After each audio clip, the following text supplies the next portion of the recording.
Now available in paperback and Kindle Unlimited, John Haynes, A Conversation with Death. The man who rules the world and the angel of darkness take on a horde of demons in this inaugural John Haynes series adventure. Get John Haynes, A Conversation with Death for 99 cents on Kindle or in paperback today. A couple of days ago, Cebulski, Marvel's new editor-in-chief, made a tweet on Twitter that I know was a bold-faced lie. And in his attempt to gaslight millennial comic fans, he made this statement in the hopes of making them believe that the comic book industry was doing better than it actually was. And your Cebulski's tweet went like this: honestly, there's never been a better time to be an up-and-coming creator in the comic book industry.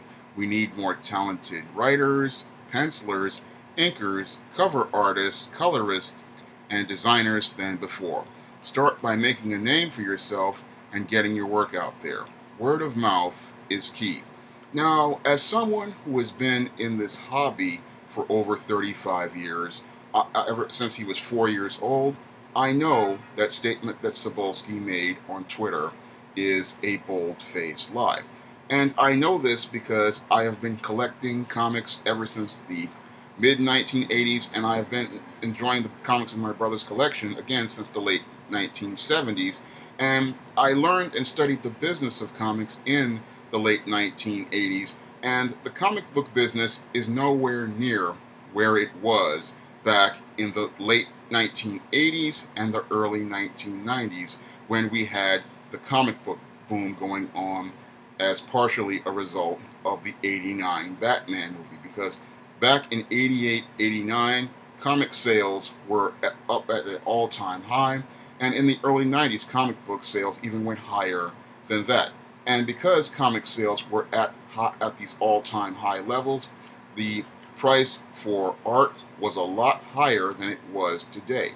Because back then, guys like your Rob Liefelds, guys like your Jim Lees, and legends like your John Byrnes and George Perez's and Todd McFarlane's, these are guys who usually, in most cases, they commanded higher page rates than your other, what we considered lower tier artists at the time, guys like your Mark Bagley, who was just starting out back then, and guys like your Daryl Banks, and guys like your Tom Lyle. Many of the guys who were considered lower tier pencilers, they commanded higher page rates than what a lot of comic artists are making today. Because back then, a top tier artist, many of them, these guys were making about, I believe, about $1,000 per page of comic art, and a lower tier artist was making about $300-400 a page for comic art.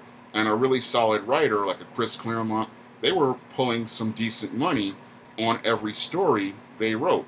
And because they wrote 4 or 5 comics, these guys made enough money to be able to own their own homes and even have some money left over to save. So back then, a comic creator was making some very good money. In fact, a lot of comic creators were making so much money, that's the reason why comic creators like your Jim Lees, your Rob Liefelds, and your Todd McFarlane's split off to create Image Comics in the 1990s. And those guys literally became millionaires overnight because the comic book industry was at a boom period where we had comics that weren't selling in the 40,000 range. And I mean, that's orders here in 2018. We had comics that were selling millions of copies. I remember when books like X-Men were pulling 1 million sales a month. And I remember when Spider-Man back in the 1980s was pulling 500,000 a month. And books like Peter David's Hulk were running right behind. And then you had people like Ann Nocenti's Daredevil. All those books were pulling huge numbers. And I look at the comic book industry today, and in this period, your best-selling book barely sells, which is Batman, barely gets ordered 90,000 to 100,000 copies.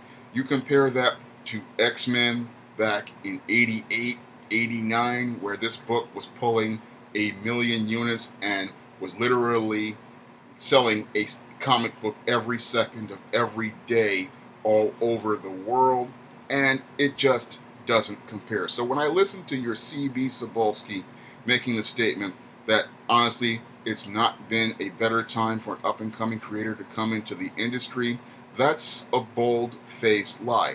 No, the best time for a creator to have ever come into the industry was the late 1980s and the early 1990s, because that's when so many indie publishers were out here, like the guy who created the Razor comic, Ethan Van Sciver with Cyberfrog, and even Eastman and Laird with Teenage Mutant Ninja Turtles. These creators were pulling millions of dollars in sales, and they were selling millions of copies of comics. Comics don't even sell 10% of what they sold back in the 1980s. Because back in the 1980s, we actually had an actual distribution system to retailers. And retailers like newsstands, drugstores, grocery stores, and supermarkets sold comic books. I remember when the industry was doing so well that I saw comics being sold in bodegas. I never saw comics ever being sold before, back in 91, 92, when I was going to Taft High School. So I know when the industry was doing exceptionally well, and the industry, again, is nowhere near what it was back in its heyday of the late 80s and early 90s. Because back then, a creator like myself, you could live a middle-class lifestyle if you were a indie creator, and if you worked on one of the other books like Marvel and DC, you could live an upper middle-class lifestyle, again, where you owned your own home, you owned your own car, and you could send your kids to private school. Today, a comic creator can't live off their own comic creations, because when it comes down to this industry, it has shrunk down to almost a microscopic level as it was in the 80s and the 90s. Because today, a creator, usually these days, if they do create projects, those projects are in addition to the commissions that they do. Because I know many artists who primarily make most of their money on commissions these days, and really aren't really thinking about taking on any sort of projects like a comic, because when it comes down to the commissions, these guys can make $250 to $300 if they're a top tier artist on a commission, and if they're a smaller tier artist, they can make anywhere from $75 to $150, and you can crank out 30, 40 commissions and make enough money to pay your rent. Because when it comes down to doing the labor on a graphic novel or a comic book, that's very labor intensive, and a lot of the comic creators that are out here, a lot of the aspiring artists, they just don't see the return on the investment for their work. So that's why we're seeing a lot of these Tumblr tier and garbage tier artists working in comics, because the page rates are at the all-time low, and that's why we're seeing a lot of low-tier writers coming in, because the story rates are at an all-time low. If the rates were a lot higher like they were back in the 80s and the 90s, we would see a lot of other talented craftspeople coming back to the industry, because a lot of talented craftspeople left when the industry crashed because they had better job security and they had better stability. I mean, I've looked at where many of the writers were from the past, and a lot of them have moved on because, again, the rates just aren't there. And she's sitting there, CB Cebulski sitting there talking about how it's a great time, but again, it's nowhere near the 1980s and the 1990s. Now, your CB Cebulski also talked about how people need to start making a name for themselves and getting their work seen.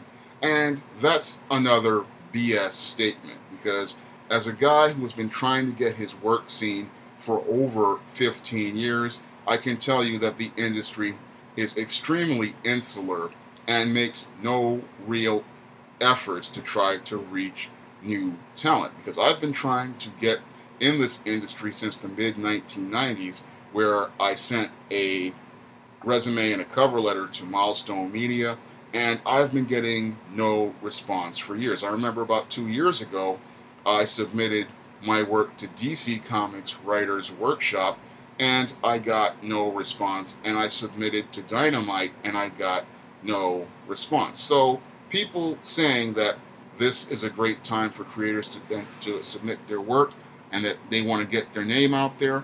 Well, I've had my name out there since about 2002 when I published the first ISIS book, and I've been out there actively since 2009 when I published All About Maryland, the first book under the SJS Direct imprint.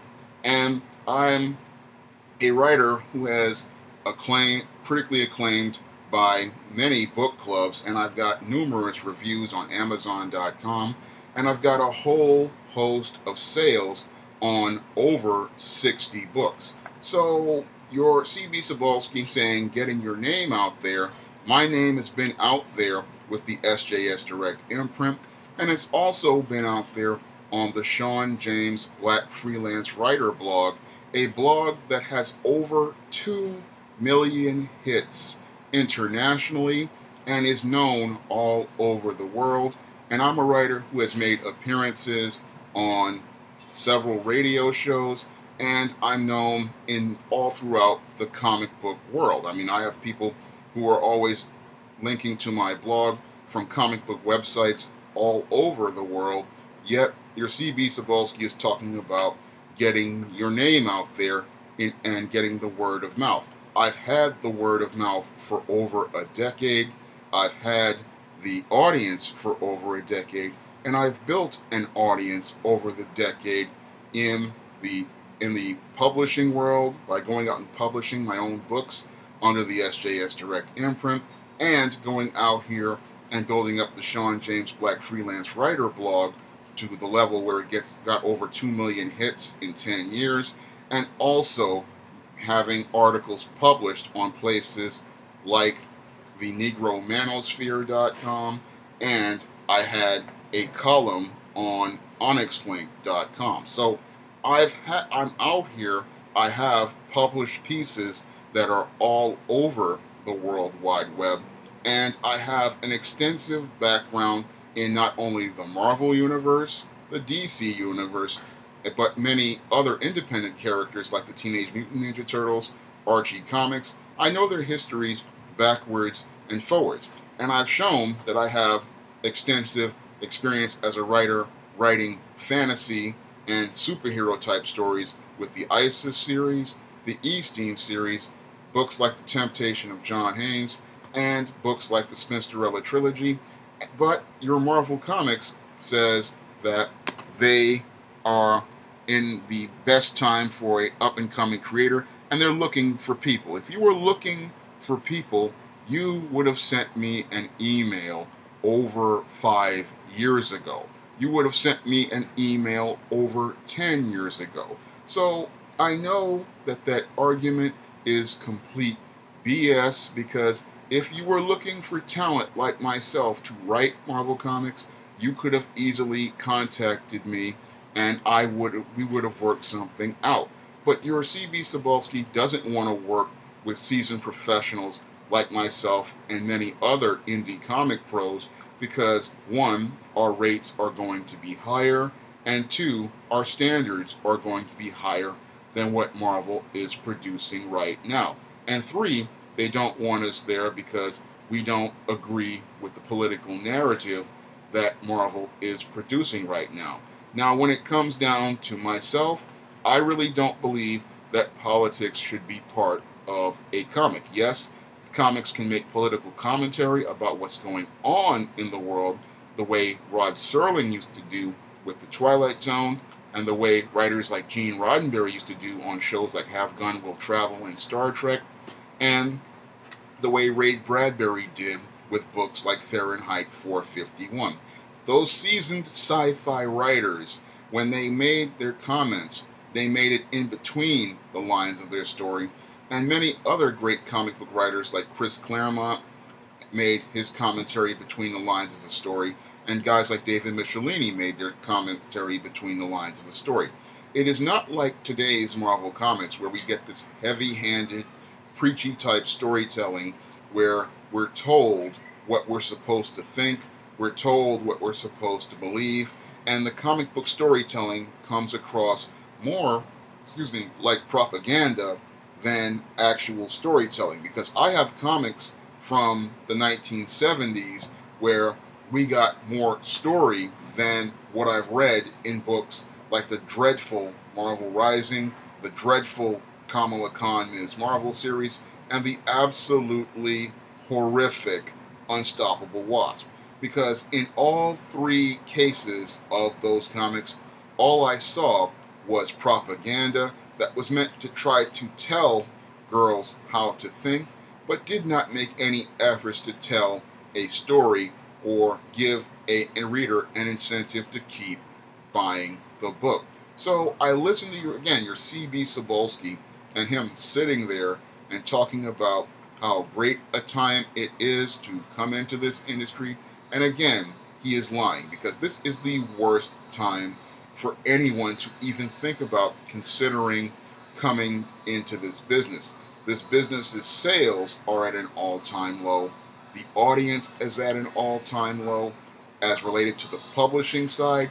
And I'm going to talk a bit more about the publishing side right now, because as a publisher who has seen the industry change over the last 30 years, I can tell you that publishing isn't what it was back in the 1980s. It definitely isn't what it was in the 1990s. And everything is declining in terms of print sales, because as it relates to print sales, we no longer have Borders anymore. We no longer have many Barnes and Nobles, because many Barnes and Noble is closed, and we definitely don't have that many comic shops. And as related to the comic book side, we had over 67 comic book stores closed in the last year and a half, and with the distribution of comics falling since the late 1990s, we've had sales drop to all-time lows, because comic books are sold primarily to comic book stores these days. And because the comic books coming out of companies like Marvel, DC, Image, and many others do not feature stories that really relate to new readers, what's happening is that people are not buying comics, and veteran comic fans have walked away from comics. So due to things like what many people call SJW Marvel, with these forced diversity characters, and DC's New 52, a lot of people are alienated from traditional comic books. And many new readers who are looking for the characters to be like their movie counterparts, they don't want to come into comics, because when they go and look at a comic, it looks nothing like the character they just saw coming out of the movie. They don't see the Black Panther they saw in the movie. They see a completely different character, or they see a Captain America who's Sam Wilson, or a Riri Williams in an Iron Man book. And again, that gives them no incentive to go out here and buy that comic, because the character they saw in the movie is not featured in the comic. It's not like 1989, where the Batman in the movie was very similar to the one in the comic. Because when I take a look at Batman 89, it's literally like looking at Jim Aparo's art coming to life. Because when you look at Batman 89, and then you go to the theater, yes, there are some aesthetic changes in the character, but when you really compare both to others, Michael Keaton literally looked like Jim Aparo's Batman, and Jack Nicholson was close to Jim Aparo's Joker. And stylistically, it looked a bit like a Jim Aparo comic. But today, we don't see that in modern comics like Marvel or DC, because the films are one tone and the movies are a completely different tone.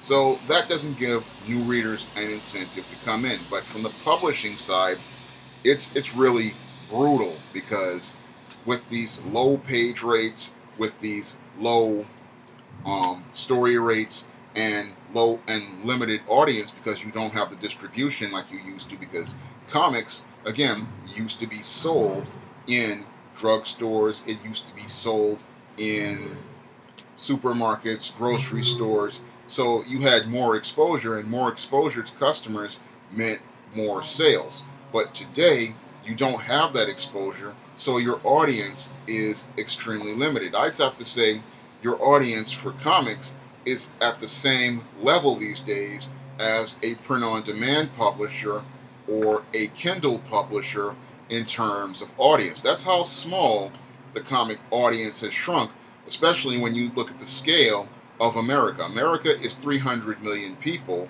and today's comic book industry, the top-selling book, again, Batman, barely sells 90 to 100,000 copies, and that's ordered copies sold to comic book stores, not comics sold to customers. So I look at that number, 90 to 100,000 versus 300 million people, and then I compare it to what comics used to sell in the 1980s, where even lower tier books like Iron Man and Captain America were at least pulling 250,000, and I compare that to today, and the comic book industry is nowhere near what it was. And for a creator, there's not really much economic incentive to go out here and work for a company like Marvel because, again, the page rates are low, the story rates are low, and even worse, you have to work under work for hire. And under work for hire, guess what? Everything you create, like a character, that becomes popular, guess what? You don't get paid any royalties on that character. So, say you make a character that becomes as popular as Rob Liefeld's Deadpool, that character becomes a property of Disney, and Disney does not give you any sort of compensation for licensed items like action figures or other merchandise. And because you don't make that kind of money on merchandising, you wind up with no incentive. You wind up losing all that money. The company makes millions of dollars on your character, but you make no money. And that's one of the reasons why guys like your Rob Liefelds, like your Todd McFarlanes, like your Jim Lees back in the 1990s formed Image, because they, one, wanted creative control, and two, they wanted to be able to get fairly compensated for their work. Because guys like Rob Liefeld, they made characters like Deadpool, and Marvel made millions on that character and continue to make millions on that character, but because it's work for hire, they don't make any money. So that's why a lot of creators are not thinking about coming to a company like Marvel or DC these days, because they can't get fair compensation if they create a new character. If I go out here and I create a new character like an Isis for a Marvel Comics, again, I would not make any sort of money on that character for licensing, merchandising, or any sort of outside deal. And those licensing deals, those deals can be millions of dollars. So if your character blows up and becomes popular, you're not going to make any of that money. Disney will make all of that money if you work for Marvel, or Warner Brothers will make that money if you work at DC. But if you work on your own, you own your characters, you own the rights to all your characters, you own numerous rights, and those rights include the print rights, the action figure rights, the clothing rights, the merchandising rights, and again, you can negotiate hundreds of different deals with different companies if your character becomes popular. Just in action figures alone, there are numerous scales that you could negotiate a deal on. Say, like Isis becomes popular, I could negotiate a 6-inch vert scale with one company, a 3 3/4 deal with another company like Super 7, or I could negotiate a 12-inch deal with a company like Hot Toys, and I could also negotiate film rights, television rights with different companies like Netflix. And again, with that type of money from different venues, you could become very wealthy very quickly on one intellectual property. So that's why so many creators are saying to themselves, why should I work for Marvel? Because Marvel just does not offer much to creators these days. Many creators are just saying they would rather just leave this whole marketplace for comics, because today's marketplace for comics is the worst it's ever been in. And this is why we see people like your Richard C. Myers, your Ethan Van Skyvers, your Josh Howards, and many others going out and creating their own comics and doing things like crowdfunding to get their comics out to the readers, because they can reach a larger audience by going in that direction, because they see that the comic book stores, they're closing, the audience for comics in those venues is shrinking, and there's no really way to go reach those customers in those marketplaces. And if you do go into those marketplaces, you're just going to take big losses, because all the money that you would go to a company like Image or an Oni Press,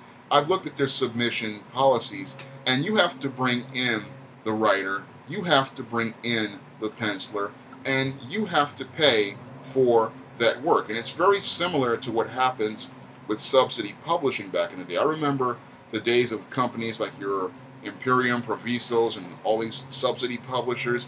You would bring the manuscript, and then you would pay them for the manuscript. You would pay them to print your manuscript, and you would get this promise of royalties. But what would happen is your book would never sell. You would have a bunch of books in your house, and they would be of the poorest quality. So that's why it reminds me so much of subsidy publishing, because your subsidy publishing, it was literally like a big ripoff. You would pay these people to make a book, but the book would be of such poor quality that it would not meet any sort of standard for retail, and nor would it meet any sort of standard for any sort of thing like you would want to do like trade shows. But today we have print-on-demand technology, and any smart creator, what they're going to do is they're going to crowdfund their labor, which is paying an artist to do the drawing, or paying a writer, or if they do the labor, they're going to pay for the printing cost and the fulfillment cost, and they're going to ship that directly to the customer. And the reason why they're going to do that is because, one, it's extremely cheap these days to do print on demand.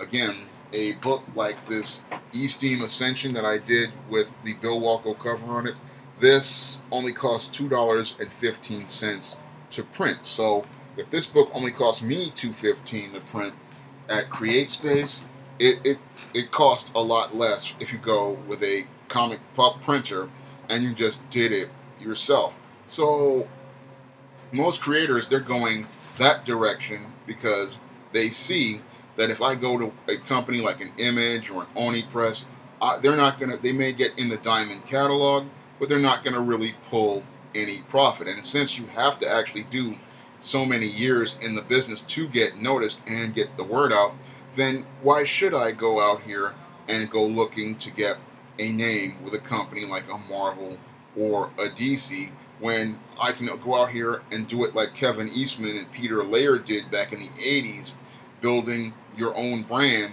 and then you can make all of that money in licensing and revenue. Even though it's a hard road, it's better that since you're on that road anyway, and you're on this road for 2 to 10 years, looking for Marvel to notice you. What's happening now is a lot of creators are saying, I'm not looking for Marvel's validation or approval.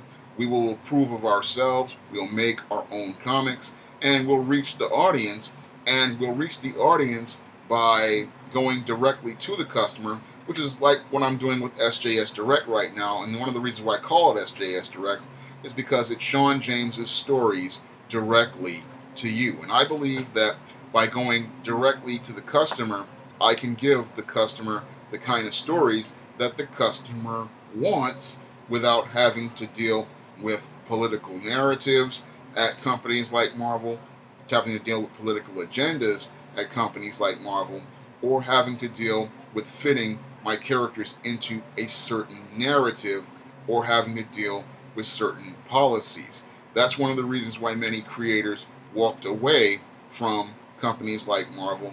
And when you hear people like Cebulski talking about it's never been a better time to be a comic creator in the traditional comic book industry, that's a bold-faced lie.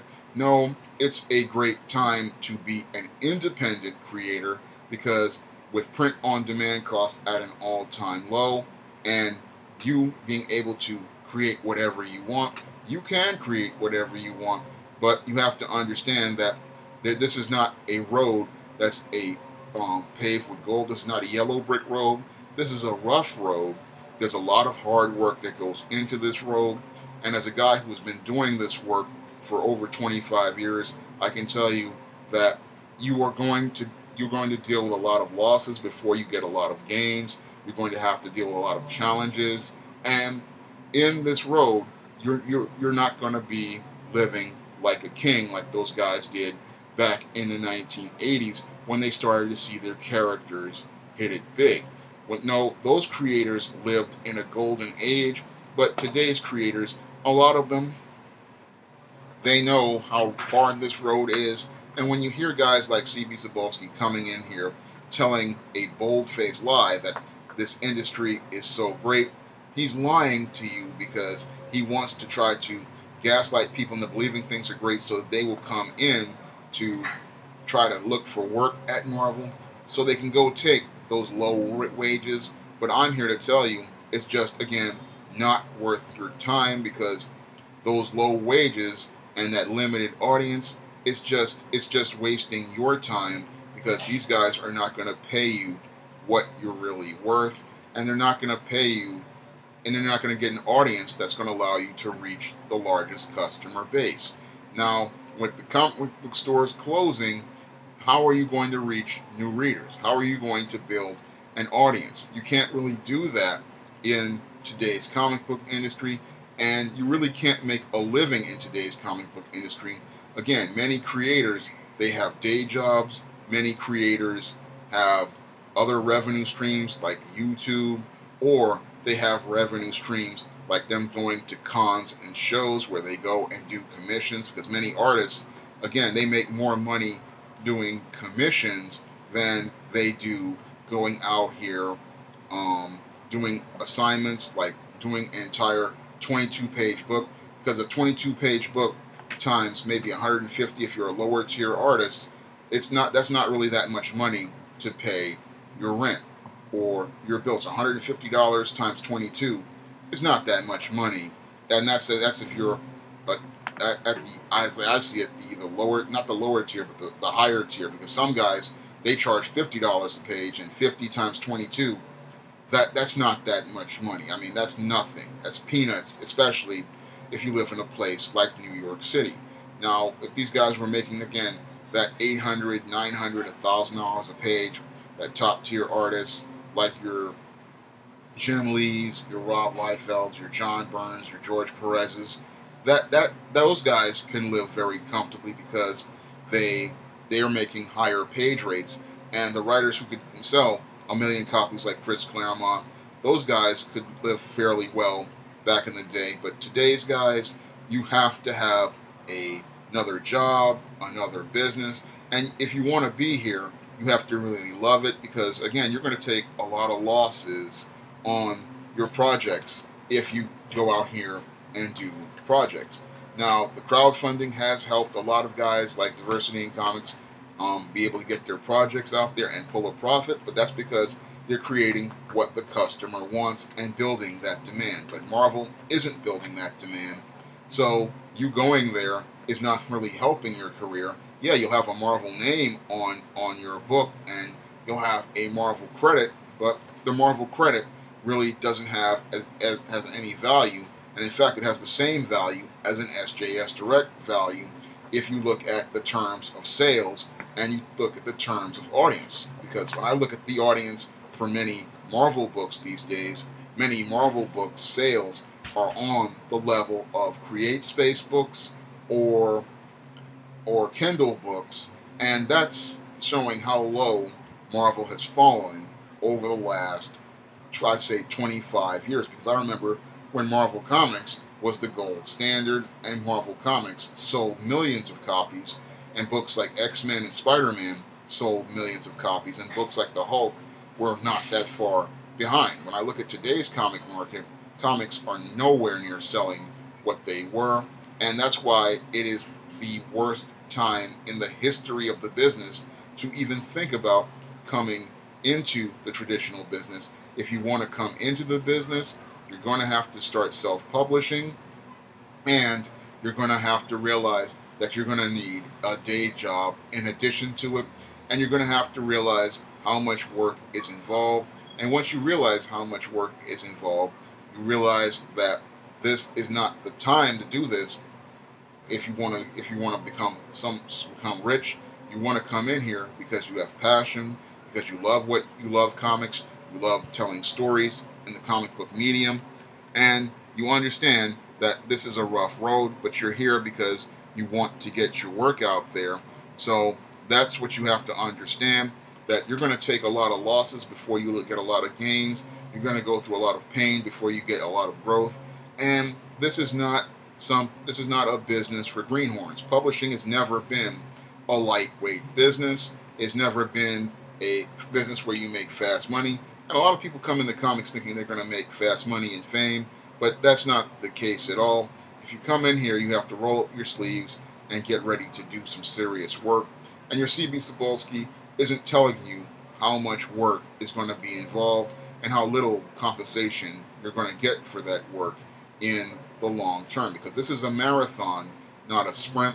And if you expect to make any gains long term, you have to be in the game long term. And when your CB Cebulski talking about it's a great time, no, it's a terrible time, especially when you compare it to the 1980s and the 1990s for being at a big publishing house. The marketplace is shifting to creator control, and as it shifts towards creative control, creators are the ones who are going to have to understand that if they're going to do this work, you're going to have to put a lot in before you get anything out. If you'd like to try some of my SJS Direct publications like the ISIS series, the East Team series, The Temptation of John Haynes, and the Spinsterella trilogy, you may do so by clicking the link to Amazon.com in the description box. And if you want to help me make more videos like this, you can donate to my Patreon by clicking the link in the description box. That's all I have to say for this video. You can comment, rate, and subscribe.